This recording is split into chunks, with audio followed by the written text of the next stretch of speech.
El denominado síndrome de alienación parental fue propuesto por Richard Gardner en 1985 como la situación en la cual uno de los padres, generalmente la madre, dice este autor, crea una campaña de denigración contra el otro en el marco de las disputas surgidas entre ellos, en especial cuando se está definiendo la custodia y el cuidado de los hijos. Así se genera una influencia psicológica ejercida por la madre o el padre sobre sus hijos, logrando sentimientos de rechazo hacia el otro progenitor y destruyendo el vínculo entre este último y el niño, niña o adolescente. Esta tesis, que recibe el ostentoso nombre de síndrome de alienación parental y ha venido siendo utilizada de manera permanente en los procesos judiciales de familia, donde se generan este tipo de disputas y donde están de por medio los hijos, los menores de 18 años, los niños, niñas y adolescentes.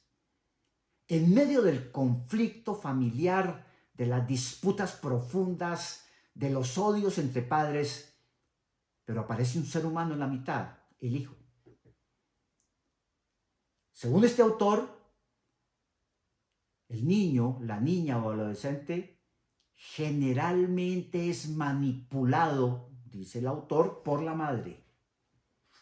La Corte Constitucional, en una providencia, en mi opinión, paradigmática, significativa, con un aporte muy importante para la sociedad colombiana, para las familias, en un llamado profundo a los padres que encuentran en sus hijos el instrumento, el arma para vencer a su excónyuge o a sus compañeros. Se ha pronunciado recientemente, digo, en esta providencia, en la sentencia T-526 del 2023, desconociendo que este síndrome o llamado síndrome de alienación parental tenga asideros científicos, pueda ser un instrumento válido para que el juez o el funcionario administrativo que tiene que resolver eventualmente una disputa y tiene que tomar una decisión sobre la suerte de los niños, niñas o adolescentes, pues lo utilice como una regla, como una verdad absoluta para tomar las decisiones correspondientes en detrimento de uno de los cónyuges, principalmente de la mujer, generando profundas diferencias y conflictos de género y arrasando generalmente a la mujer, que es la parte más débil de la relación familiar. Voy a continuación, pues, a hacer algunos comentarios sobre esta providencia que yo entiendo que es un aporte desde todo punto de vista para el derecho de familia, pero yo voy a hacer algunas apreciaciones desde el punto de vista de mi especialidad, que es el derecho administrativo.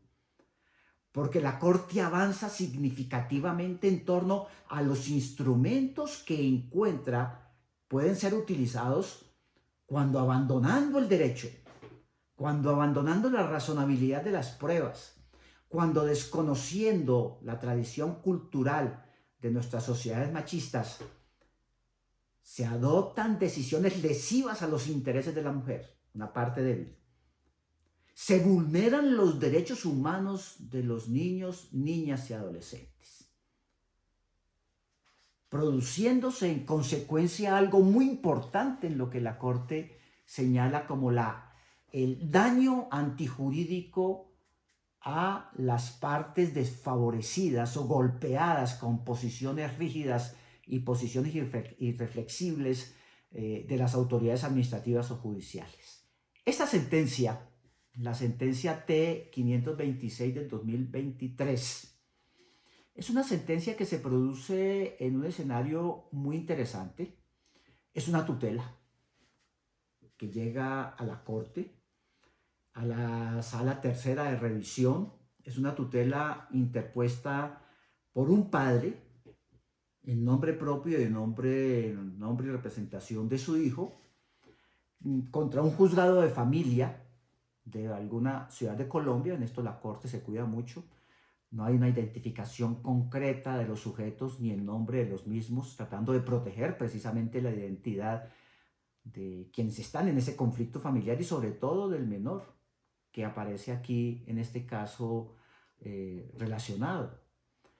El padre argumenta mm, con unos argumentos que por lo general llegan a los juzgados de familia después de salir de las autoridades administrativas responsables en asuntos de familia.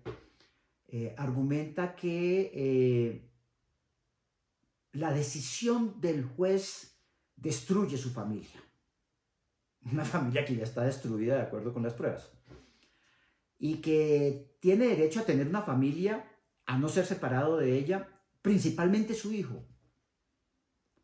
Que adicionalmente esta situación generada por el juzgado de familia lo está destruyendo el libre desarrollo de la personalidad del menor, que se le ha violado el debido proceso, que el juez de familia ha sido un juez irregular en sus actuaciones, que ha actuado por fuera de los marcos del derecho constitucional, de las garantías propias del debido proceso, de las presunciones de inocencia y del principio de buena fe.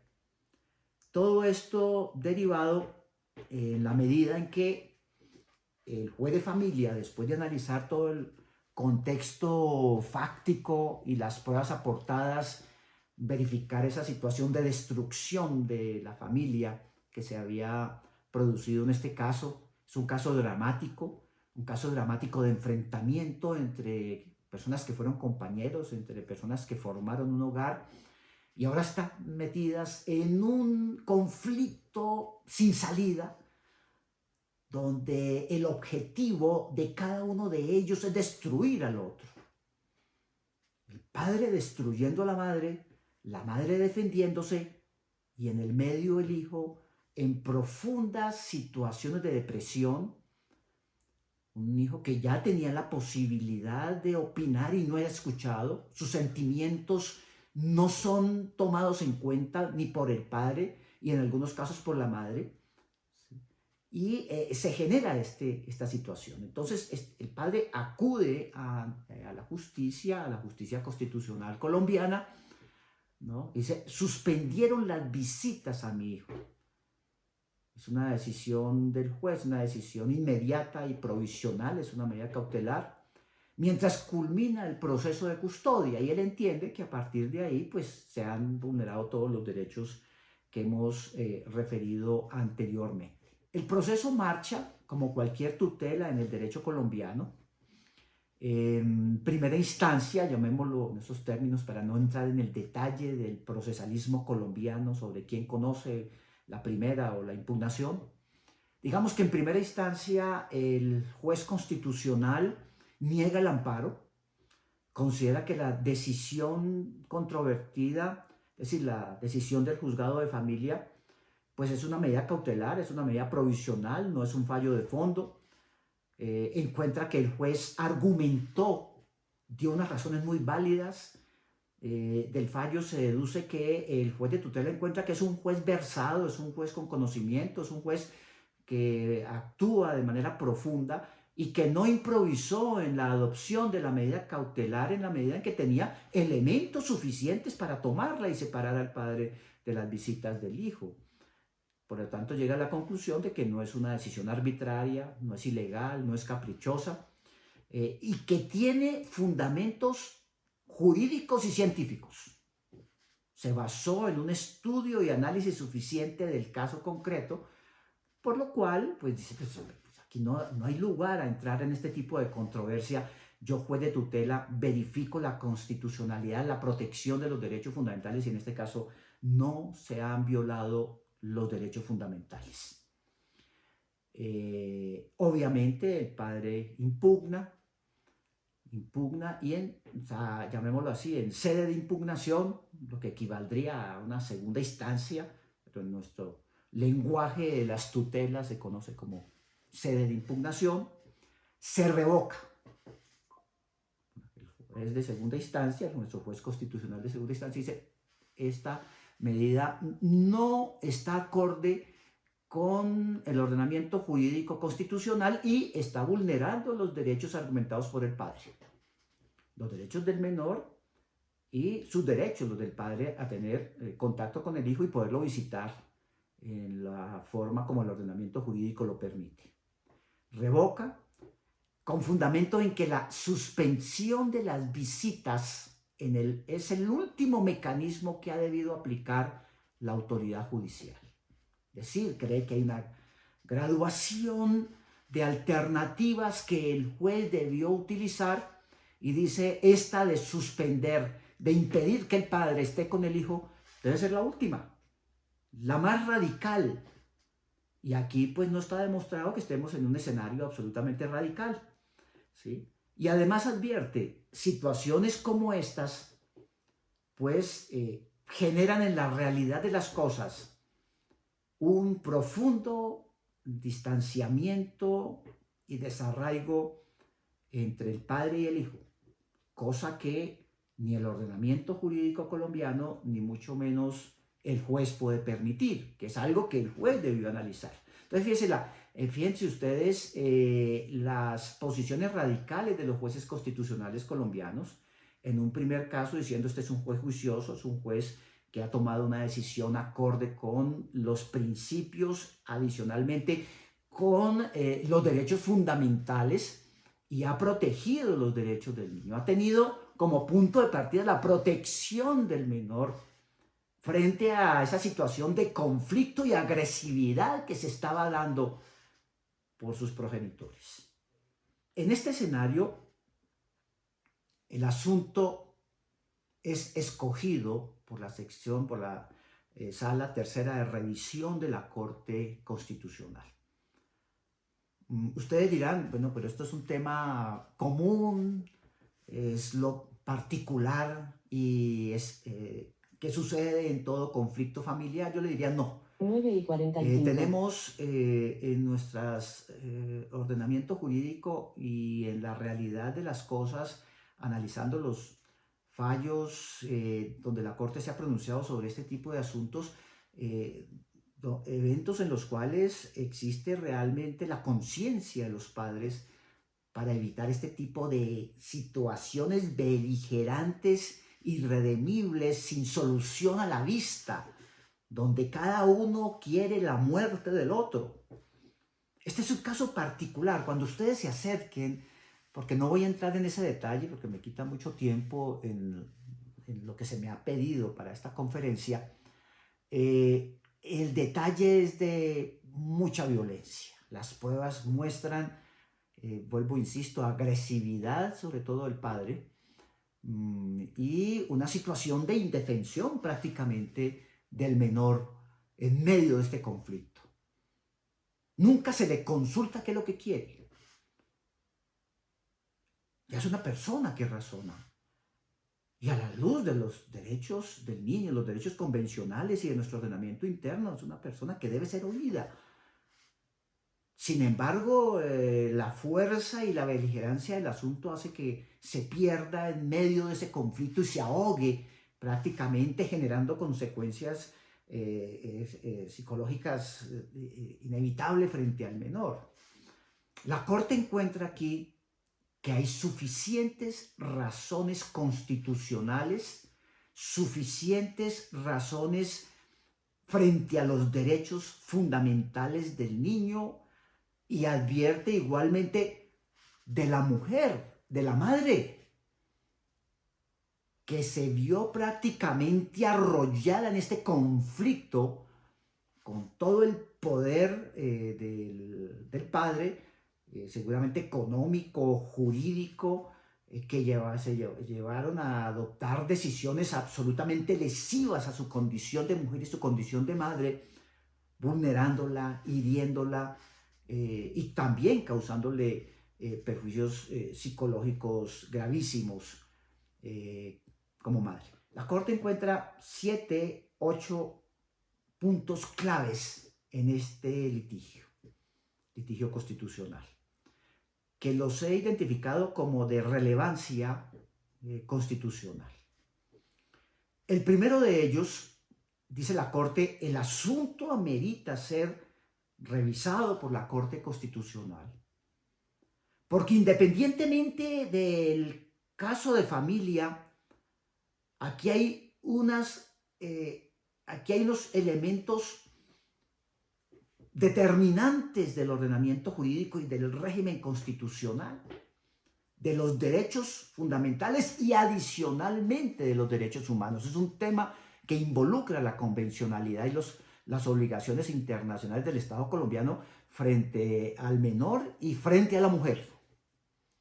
Dice, el primer argumento de la Corte de relevancia constitucional para decir que sí lo acepta, fíjense ustedes lo importante, dice, el caso involucra la posible violación de derechos y garantías de un adolescente y obran pruebas de acusaciones de violencia interfamiliar y de género. No es un caso pacífico, no es un caso normal, es un caso que de por sí la crudeza de los hechos y de las pruebas pues daba lugar a que aquí había ya unas víctimas claramente identificables, como era el adolescente o el menor en este caso, la familia destruida, y hay un problema de género, una mujer que no tuvo un trato digno durante la etapa administrativa del litigio familiar y en la etapa judicial. Contra ella se tomaron determinaciones absolutamente rudas por parte de las autoridades, generando un problema enorme, no solamente de incumplimiento de las obligaciones internacionales del Estado colombiano, sino físicas a la madre de este menor o adolescente, como lo identifica la Corte. El segundo argumento es también de profundidad. ¿Qué encuentra la Corte en el caso? Dice, se trata de un asunto que exige la intervención inmediata del juez constitucional. Hay que adoptar un remedio inmediato frente a esta situación y además, a partir de su solución, pues mandar un mensaje claro a lo que deben ser no solamente las relaciones interfamiliares, la protección del menor, sino la actitud que deben tener las autoridades administrativas y judiciales cuando se enfrenten a este tipo de situaciones. El juez de familia debe ser, en estos llamados de la Corte y frente a este segundo tema de relevancia constitucional, prácticamente lo que está diciendo la Corte, usted también es un juez constitucional responsable directo de los derechos del menor y de la mujer. Dice, se trata de un asunto que exige la intervención del juez constitucional porque la decisión que se debate tiene la potencialidad de afectar directamente la relación paterno-filial. El tercer argumento es de una importancia enorme y trascendente frente al tema que nos ocupa. Dice la Corte, porque así se advierte del acervo probatorio y tanto de los argumentos del tutelante como de la defensa en torno a su fallo por parte del juez de familia, como de los pronunciamientos del Instituto Colombiano de Bienestar Familiar y posteriormente de la Corte Suprema de Justicia, que fue el juez de la impugnación, que aparece un tema transversal, que aparece un tema en la argumentación y en los cargos y en la defensa, que es el tema del llamado síndrome de alienación parental. Esa discusión se da permanentemente, dice la Corte, esto tiene relevancia constitucional porque me están incorporando prácticamente una regla que yo, Corte, no la veo clara, que yo, Corte, entiendo que eso hay que mirarlo con mucho cuidado porque aquí se está jugando con la idea de que existen unas reglas creadas por los psicólogos, la psicología, pero que a la luz del acervo que tengo, de las pruebas científicas que me han llegado, de los alegatos que se han dado sobre el mismo, no es claro que esto pueda tener un impacto de regla inevitable y que por lo tanto los jueces y autoridades administrativas deban aplicarla con la religiosidad que se han venido haciendo en el derecho colombiano. Hay que tomar una posición sobre el tema del famoso síndrome de la alienación parental. Sostiene sostiene la Corte Constitucional en este caso, que hay una argumentación fuerte, muy fuerte, que es en torno al síndrome de la alienación parental que amerita un pronunciamiento. En cuanto que del expediente se deduce que permanentemente se acude al síndrome de alienación parental para identificar, para decir, para afirmar que el niño, en este caso es el menor, ya adolescente para el momento de los hechos, de los pronunciamientos de la justicia constitucional, está siendo objeto de manipulación por su madre. Hay una imputación directa que se le hace a la madre. Y es una imputación directa que es utilizada por el padre en la tutela, que proviene de una autoridad y adicionalmente de un trabajador social, de una persona que hace unos análisis, entre comillas, técnicos o científicos, y que pues acudiendo a ciertos sectores doctrinales y fundamentalmente a los conceptos de la psicología que fueron reseñados al inicio de esta conferencia, pues entienden que deben ser considerados como ciertos. Dice, esa afirmación es muy dura dentro del proceso. El niño está siendo objeto de manipulación por su madre en contra de su padre. Este argumento comienza a ser rebatido a partir de la acción de tutela. Si bien es cierto, obedeció a un informe técnico, cuasi científico, producido por una trabajadora social, el juez lo rechaza. Parece correcta la posición del juez, dice eso no tiene asidero científico. El Instituto de Bienestar Familiar que interviene dice igualmente, mire, yo me aparto de ese planteamiento en la medida en que esto, pues la alienación parental no es un síndrome y mucho menos tiene reconocimiento científico y no es aceptado por la Organización Mundial de la Salud. Entonces fíjense ustedes que ya para la Corte Constitucional este tema es fundamental. Este tema es fundamental porque está en la esencia misma de la forma en que se está agrediendo los derechos del menor y de la madre. Se está generando todo un conflicto de género, ¿sí?, por una posición necia, sin un claro fundamento científico y mucho menos jurídico, para decir que hay un síndrome y que ese síndrome permite deducir, en este caso, que la madre ha utilizado como instrumento de defensa contra el padre al menor. Esta idea se profundiza por una razón, porque la Corte Suprema de Justicia la acepta en la impugnación. Y la acepta porque, entre otras cosas, había también una línea jurisprudencial de la Corte Constitucional que se estaba acercando al síndrome. Sin embargo, en este caso, la Corte Constitucional va a tomar una posición radical muy fuerte frente al síndrome. Dice la Corte Suprema en la impugnación, y voy a tomar textualmente lo que este máximo tribunal indicó, dice, al resolver la impugnación, la Corte Suprema de Justicia acoge el argumento del síndrome de la alienación y, comillas, ordenó a la accionada, esto es, al juzgado, adoptar todas las medidas tendientes a rehabilitar de manera inmediata las relaciones paterno-filiales y, acá subrayo, verificar si se presentó el denominado síndrome de alienación parental, alegado por el tutelante, con apoyo del bienestar familiar, para emitir una nueva decisión ajustada a la realidad, entorno y contexto del niño.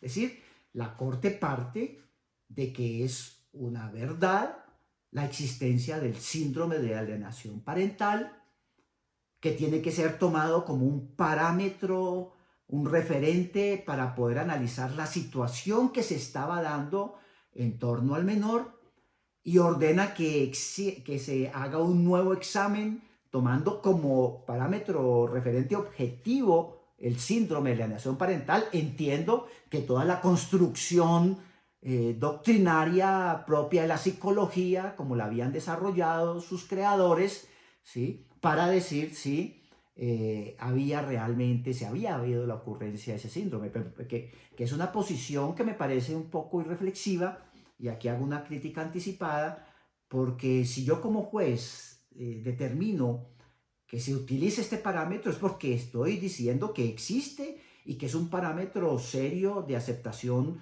jurisprudencial y que tiene raíces científicas, y le ordeno al juez volver a analizar el caso sin tener en cuenta ya los argumentos que venían en el debate de la tutela, en el sentido de negarle fundamento científico, fundamento derivado, un fundamento serio, ¿sí? Y tenido, como lo planteó el bienestar familiar, como lo planteó el mismo juez de familia, en el sentido de que no podía ser utilizado como referente porque eso era sencillamente nada. Era nada. Sin embargo, la Corte dice, sí, eso existe, eso es verdad. Utilícenlo, por favor, para que replanteen su argumentación y tomen la decisión que corresponda.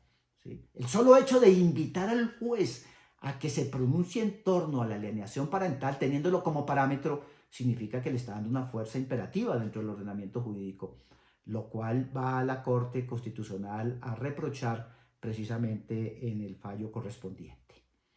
¿Sí? Entonces, ese punto es clave. Fíjense ustedes por qué tiene esa importancia constitucional, por qué la Corte Constitucional acude en esta providencia a pronunciarse sobre ese tema, ¿sí? y a fijar una posición clara en el ordenamiento jurídico colombiano. Muy bien, hay un cuarto argumento de constitucionalidad muy importante. Dice la Corte, mire, estos hechos son crudos. Esto es una guerra familiar. Y una guerra familiar con agresiones de tal profundidad que enmarcan o quedan circunscritas a lo que se entiende como violencia de género. Y violencia de género lo anticipa la Corte contra la madre y contra el niño, contra el menor. Y la Corte avanza y dice, es una violencia de género que tiene varios victimarios. Por una parte, el padre, con su actitud, documentada totalmente en las actuaciones administrativas y judiciales. Pero adicionalmente la Corte incursiona en algo muy importante. Dice, aquí también hay violencia institucional. Basta con leer las pruebas, los documentos, los elementos aportados en todos los procesos y para esta tutela, para mostrar que las autoridades administrativas no fueron imparciales, fueron parciales y adoptaron decisiones lesivas a los intereses, a la integridad de una parte débil que es la mujer. Desprotegieron al niño, permitieron la adopción o profirieron decisiones totalmente incoherentes con la realidad de lo que estaba sucediendo y con las normas protectoras de la familia, de la mujer y del niño. Dice, contra las autoridades administrativas que conocieron descuaces, las cuales con los simples dichos del padre le impusieron medidas a la madre. O sea, hay decisiones irreflexivas, insustentables, irrazonables que le permitieron a la Corte hacer este planteamiento para configurar este doble tipo de agresión. Una agresión directa de género por el padre, por un sujeto determinado, que es el padre, y por el otro lado por autoridades administrativas, que ya posteriormente vamos a ver que no son solamente las autoridades administrativas las que generan violencia institucional, sino también algunas de las posiciones judiciales dentro de todo este contexto que se da en el proceso familiar, en el proceso de derecho de familia. Hay un quinto argumento también muy importante. Yo en este caso lo tengo subrayado porque me parece que desde el punto de vista jurídico tiene una significación es trascendente, digámoslo así, para que no tengan formación jurídica y me estén escuchando. Dice, aquí también el asunto debe ser conocido por la Corte Constitucional porque advierte que los precedentes constitucionales, es decir, los fijados por la Corte, en torno a los intereses superiores del menor, de las menores, de los niños, de las niñas y de los adolescentes, fueron olvidados por las autoridades. No los aplican. Y acá hay unos intereses superiores y unos derechos prevalentes. Derechos prevalentes, no solamente por la naturaleza misma de los sujetos involucrados, en este caso los menores, sino también porque están positivizados en el ordenamiento jurídico, en nuestra constitución política.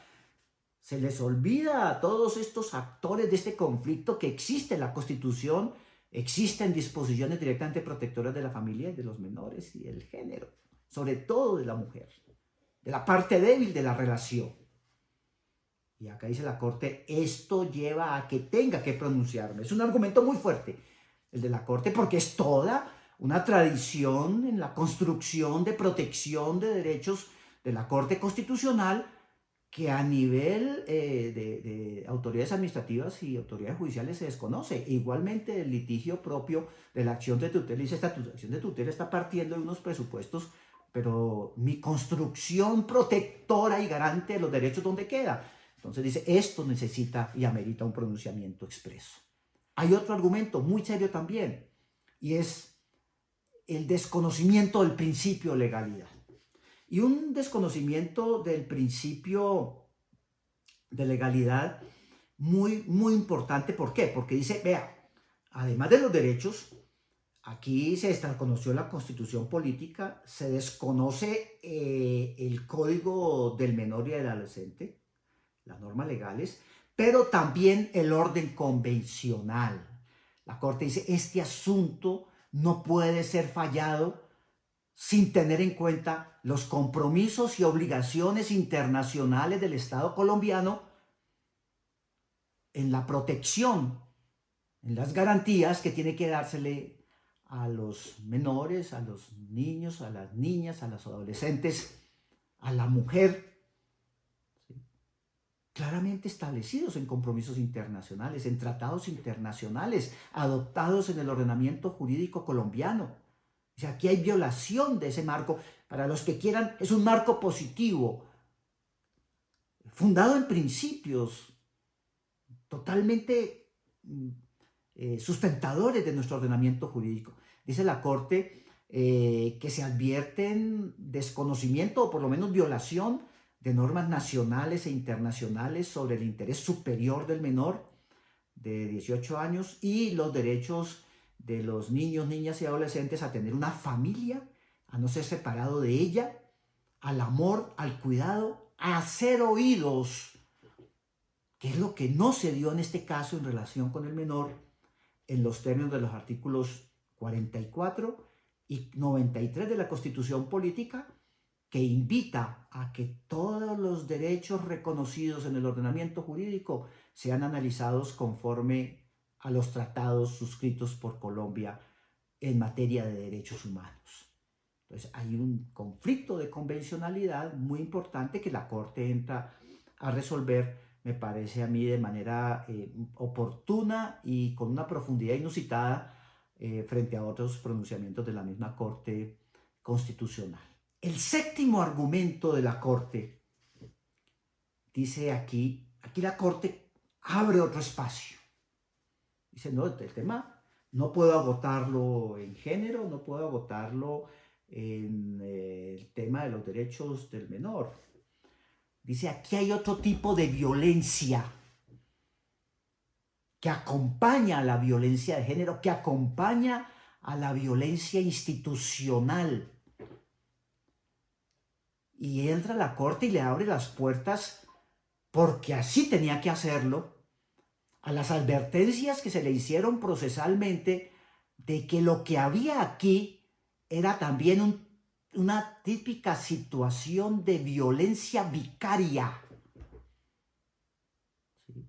Como método, dice la Corte, violencia vicaria como un método profundamente lesivo y cobarde, sobre todo de violencia de género, contra la mujer y contra el niño, porque todos los instrumentos procesales y los elementos probatorios mostraban una actitud grosera contra la mujer, contra su condición de madre como persona responsable en el cuidado directo del niño, y además de eso, el abandono a los derechos del niño, la manipulación del niño para efectos de agredir a la mujer.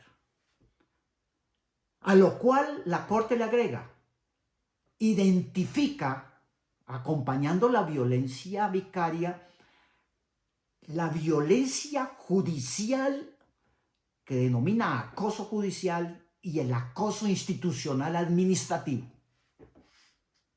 Este séptimo punto, en mi opinión, es fundamental porque prácticamente cierra el círculo de todas las circunstancias, de toda la motivación y de la importancia constitucional del caso que nos ocupa.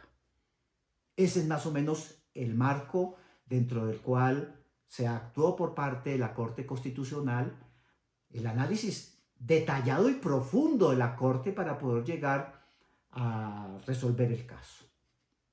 ¿Cuáles son los fundamentos jurídicos que en relación con los hechos del caso plantea la Corte? ¿Cuáles son las bases de la ratio decidendi de la Corte en este caso de tutela, en este juicio de constitucionalidad? La primera de ellas es una afirmación clara, directa y contundente de la Corte.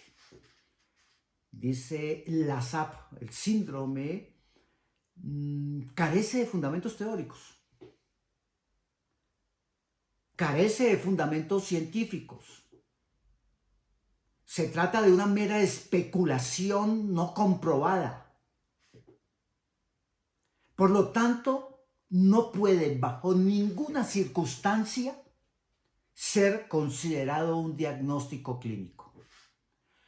Bajo ninguna circunstancia, insisto, puede ser tomado como una regla valedera para efectos de evaluar las situaciones que se vengan dando dentro del proceso para entrar a analizar la posición del niño, o la posición de la madre o la posición del padre. Eso no lo hemos inventado en un sin razonamiento, en un porque sí. Porque a alguien se le ocurrió. Y además agrega la Corte después de un profundo análisis. Esto no ha sido de aceptación en la mayoría de los ordenamientos jurídicos del globo terráqueo. Algunos países lo han adoptado, pero allá ellos. La recomendación de los organismos internacionales ha sido de su no aceptación porque es un instrumento agresivo en las relaciones de familia. Y le hace perder al juez la visión integral que debe tener del proceso. Este síndrome no es síndrome de alienación parental, no puede bajo ninguna circunstancia convertirse pues en la fórmula fácil para resolver los conflictos de familia. La Corte es clara. Veamos qué elementos utiliza. Utiliza 4 razones muy fuertes para llegar a esta conclusión. Vuelvo, insisto, después de repasar los conceptos de organismos especializados, de colegios de psicología, de posiciones y conceptos emanados por los psicólogos de Colombia, serios obviamente, y de encontrar mucho argumento en la literatura jurídica y científica de la psicología y del derecho que trabaja con estos elementos para decir, aquí estamos especulando. Dice, el primer argumento que da la Corte es el síndrome de alienación parental no tiene sustento científico. No encuentra la Corte, a partir de toda la actividad desplegada y de la apertura que se dio para escuchar a los grupos especializados, a todos los que participaron, dice, eso no tiene fundamento científico. Así de fácil. Segundo, ya aquí la Corte entra y se va tomando posición de la alegada necesidad de verificar la posición del niño o del menor en un momento determinado a partir del famoso síndrome, y dice, no tiene fundamento científico ni puede ser utilizado porque es un instrumento de tan poca profundidad, de tan milímetra profundidad, que desconoce de plano la capacidad de acción, de agencia, de comportamiento del niño, de los niños y adolescentes. Los vuelve un instrumento, no los escucha, no permite que actúen como verdaderos sujetos de derecho a la luz de la Convención de los Niños de Naciones Unidas, ni mucho menos del Código del Menor y Adolescente desarrollado en el Reglamento colombiano. Y además de eso, desconoce y se aparta sustancialmente de toda la evolución jurisprudencial de la misma Corte Constitucional sobre la prevalencia de los derechos del menor y el reconocimiento de ser humano, de un ser humano digno, como es el que tiene que dársele a los niños, niñas, adolescentes, o el que tienen por su propia naturaleza como personas vivas que actúan dentro del contexto de nuestras vidas y de la sociedad. Entonces el segundo argumento es ese. Primero, no tiene sustento científico. Segundo, desconoce de plano la acción posible del menor. Tercero, es un instrumento vago, fundado en estereotipos culturales, que atenta contra la concepción de género, es machista, producto además de un pensamiento de un sujeto cuestionado desde el punto de vista de la psicología y de sus comportamientos personales, quien fue el que estructuró esta tesis del síndrome de alienación parental.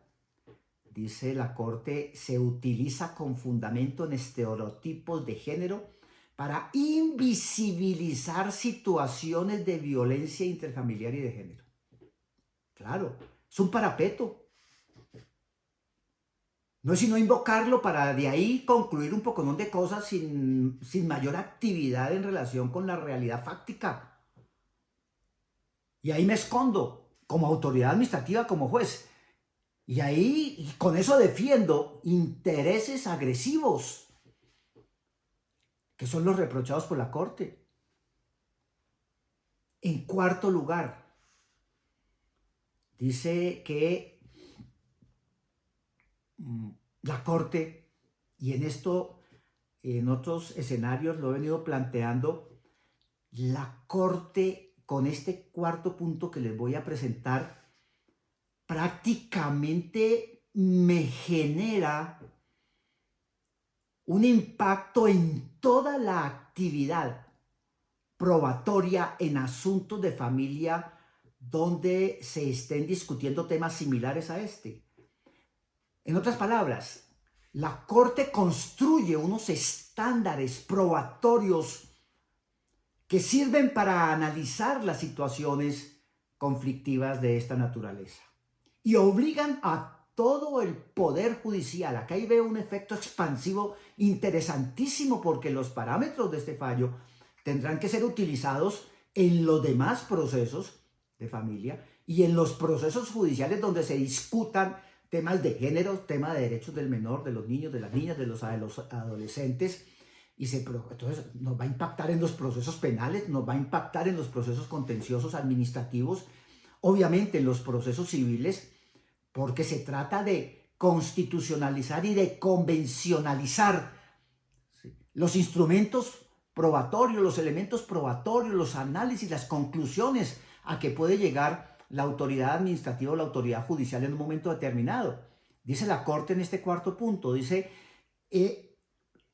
hay un abandono que implica un realindenamiento del análisis probatorio.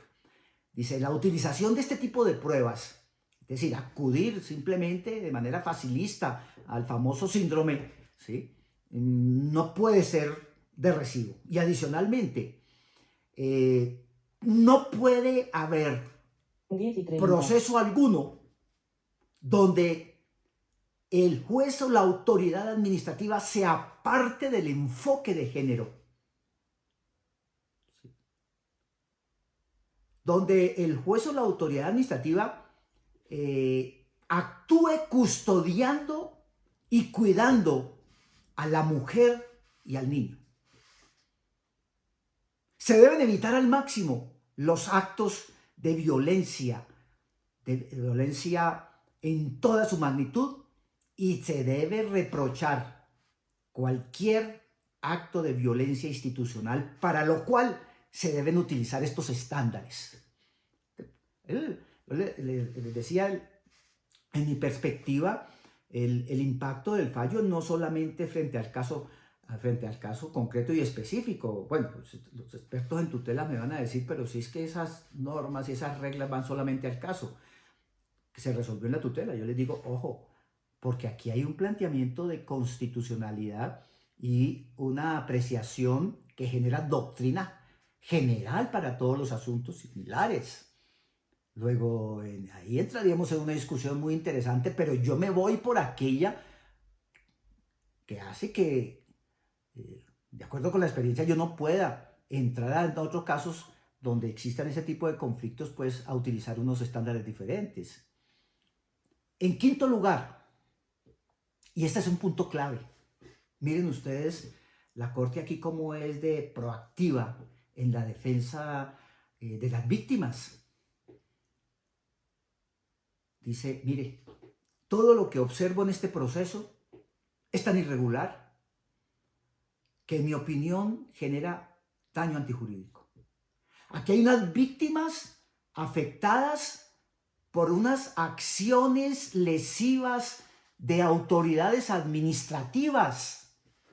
Y expresamente dice la Corte que actitudes como estas, que desconocen la actividad probatoria conforme a género y a los derechos del menor, que se apoya en instrumentos superficiales, improfundos, generados a partir de la especulación, como el síndrome de alienación parental, pueden generar responsabilidad del Estado. Expresamente dice, pueden generar responsabilidad del Estado, estoy entre comillas, por incumplir el deber de prevención, sanción y erradicación de toda forma de violencia contra la mujer en razón del género. Y obviamente contra el niño también, y por violencia vicarial, y por violencia institucional. Ojo, para los servidores públicos que ejerzan función administrativa en asuntos de familia, o en asuntos donde deban resolver conforme a género, o en protección de los derechos del menor, o en procesos judiciales, porque aquí la Corte la está lanzando diciéndole, abran los ojos víctimas, porque ustedes pueden acudir ante la jurisdicción contenciosa administrativa en ejercicio del artículo 140 de la ley 1437 y pueden reclamarle al Estado por los daños que le están causando esos servidores públicos, independientemente de la responsabilidad personal en que puedan incurrir esos servidores públicos. ¿Sí? Y traslado esta misma reflexión frente a las autoridades judiciales con competencias en materia de familia o en asuntos, vuelvo y repito, donde deban pronunciarse bajo los paradigmas del género, protegiendo a la mujer, protegiendo al menor. Autoridad judicial. Aquí también hay tema de responsabilidad judicial. Y sobre todo, si se desconocen estos parámetros de este fallo, yo me atrevo a afirmar que podría incurrirse en error judicial, lo cual pues entra dentro del marco de la Ley Estatutaria de Administración de Justicia y todo el régimen de responsabilidad que se desarrolla para las autoridades judiciales y para los demás servidores públicos vinculados con la actividad judicial en la ley estatutaria. Entonces esto es un llamado, es una advertencia muy importante, yo diría la más importante del fallo porque es consecuencial. Sigan ustedes incumpliendo, sigan actuando de esta manera, sigan siendo superficiales, sigan agrediendo a la mujer, sigan agrediendo a la madre, ¿sí? Y al menor, que quien va a responder también es el Estado. Entonces, se les viene a ustedes, servidores públicos, la responsabilidad del Estado, o se le viene al Estado su responsabilidad, y se le viene a los servidores públicos la responsabilidad personal. Y la repetición, la repetición. Inciso segundo del artículo 90 constitucional. Entonces, esta es la idea central, clave. De ahí hemos deducido algunas otras subideas del fallo. La segunda que he identificado acá, pero ya de manera complementaria, la traigo por esa razón, para entender mejor la providencia. Dice que la utilización de esta figura por las autoridades judiciales o administrativas configura indudablemente violencia institucional contra las niñas, niños, adolescentes, desprotegiendo sus intereses. Fíjense que ya lo habíamos dicho, es un tema de violencia, es un tema de agresión, es un tema de generar situaciones de guerra interna en el país. Es que hay que parar todo este tipo de situaciones y sobre todo a partir de estar resolviendo casos con argumentaciones jurídicas insustentables desde el punto de vista científico. Una tercera idea, la utilización por las autoridades judiciales administrativas de la figura del síndrome configura indudablemente violencia institucional de género y vicarial contra la mujer. Es que lo que la Corte advirtió aquí es la amenaza a la mujer, doblegar a la mujer, a su antigua pareja con quien convivió y tuvo una familia, amenazando al hijo, utilizándolo como arma contra la mujer y sobre todo amenazando la integridad del hijo para agredir a la mujer. Esto es una de las peores violencias que se pueden sacar de todo este esquema, de todo este escenario que se plantea en la acción de tutela, y por eso la Corte se atreve a irse por esa vía y reconocer la existencia de esta violencia vicarial tan intensa en el país, en otros escenarios no judiciales, que la conocemos, ¿sí? Porque es la mejor forma de dominación, amenazando, pero amenazando a través de lo que más nos duele, del menor, del niño, del indefenso, ¿sí? La cuarta idea, dice, el síndrome configura ante todo una profunda frustración en cuanto a la instrumentalización discriminación y las taras culturales que se pueden tener y se han tenido siempre sobre las capacidades del menor, del niño, de la niña, en claro desconocimiento con el Tratado Internacional de Protección de los Niños y Niñas, de los derechos de los niños y niñas, que reconoce su dignidad y su capacidad, no solamente para actuar, sino para opinar y pensar y para decir las cosas que viven y que sienten. Por eso el fallo, entre otras cosas, termina en su parte resolutiva diciéndole al juez: y tenga en cuenta lo que el niño piensa y quiere. Porque él es un ser humano sintiente y diciente que puede expresar lo mejor para su condición en el momento determinado. O sea, no le imponga visitas, diga si las quiere. No le imponga cosas, hable con él. Es una forma de participación en la construcción de un destino de vida. Igualmente, hay taras que hacen que se construyan violencia contra la mujer. Eso de presumir que ella está contra el padre porque es la madre. Entonces yo la voy a multar, la voy a sancionar, como ocurrió con las autoridades administrativas, que además la arrestaron porque no se doblegaba ante las pretensiones del padre, ¿sí? Es que Ahí también nos falta cultura jurídica, formación humana en derechos humanos por parte de las autoridades administrativas. No cualquiera puede entrar a resolver este tipo de conflictos.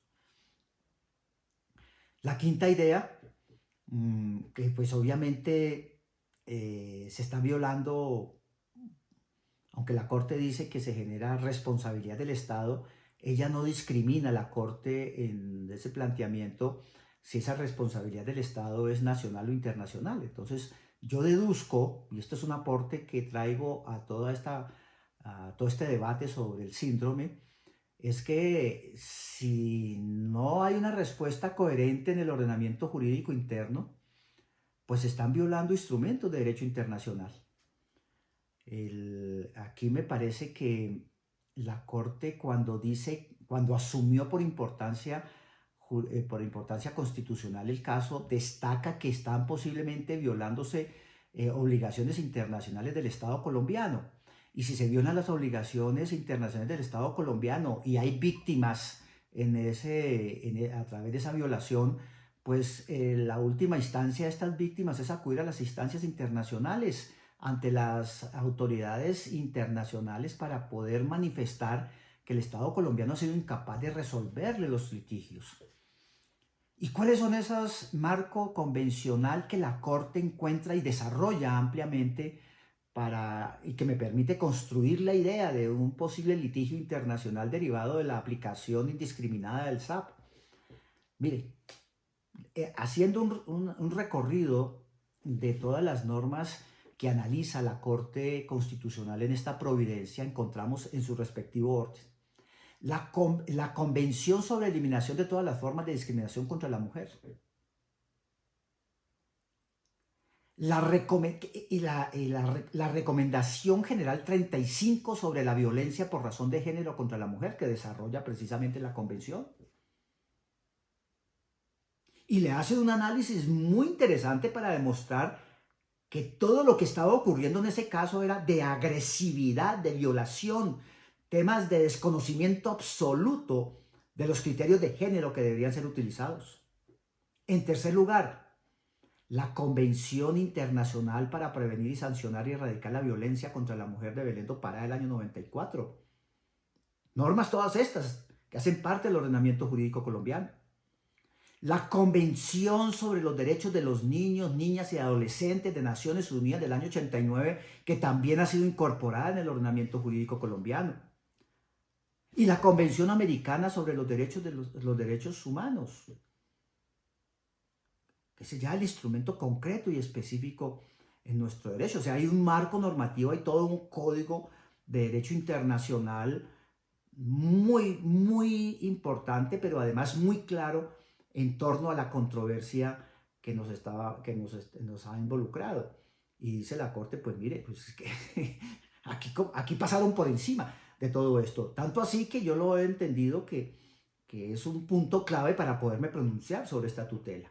Y de ahí que deduzco que además de poder acudir ante la jurisdicción contenciosa administrativa, impetrando las acciones de reparación directa por el daño antijurídico que me pueda causar la violencia institucional de autoridades administrativas o la violencia institucional de autoridades judiciales, que lo puedo hacer por vía del artículo 90 constitucional y 140 de la ley 1437, pues también tengo abiertas las puertas ante los tribunales internacionales, específicamente ante la Corte Interamericana de Derechos Humanos, cuando se vulneren los derechos, se afecten los derechos e intereses, los derechos humanos de la mujer, violencia de género, violencia vicarial del menor, ¿sí?, ante las instancias internacionales. Corte Interamericana de Derechos Humanos, inicialmente Comisión Interamericana. El marco convencional que involucra este tipo de conflictos es claro.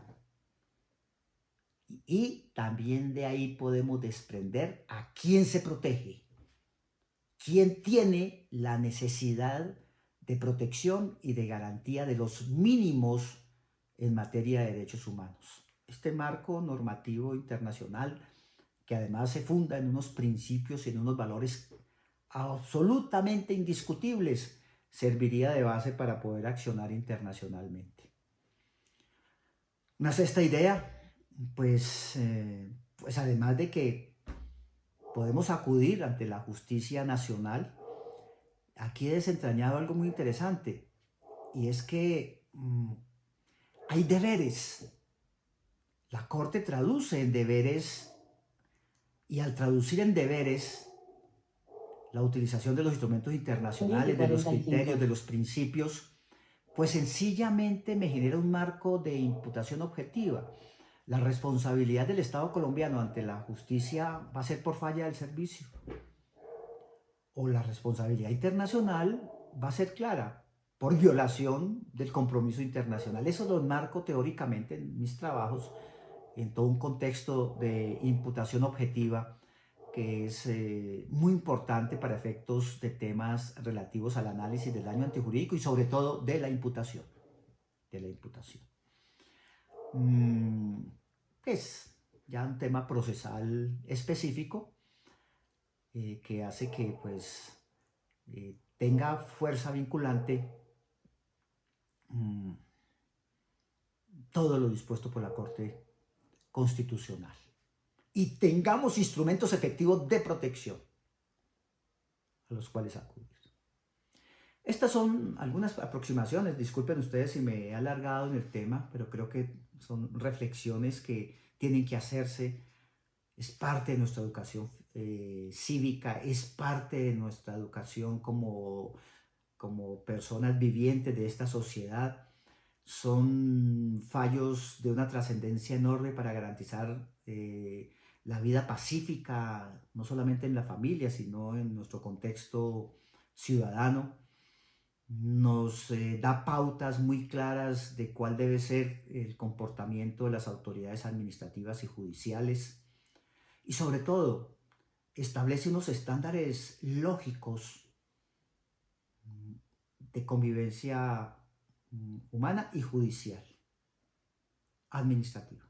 Los invito a que reflexionen, a que le den vida práctica, a que los apliquen, a que exista un respeto mutuo, a que no se den situaciones de violencia de género, a que entendamos que la mujer es una persona, es un ser humano que históricamente y culturalmente es débil en la relación, y que culturalmente el hombre, nosotros los hombres, y el machismo con que fuimos educados nos llevan a adoptar actitudes que eventualmente pueden vulnerar derechos humanos. Y sobre todo, en relaciones de familia, que no nos importa violar y desconocer los derechos del menor, del niño, de la niña. Pasamos por encima de ellos, como ocurrió en este caso. El remedio y la protección constitucional de esta providencia es absolutamente significativo para nuestra justicia, pero también es un mensaje directo a los jueces de Latinoamérica sobre lo que debe ser vivir en derechos humanos. Muchas gracias.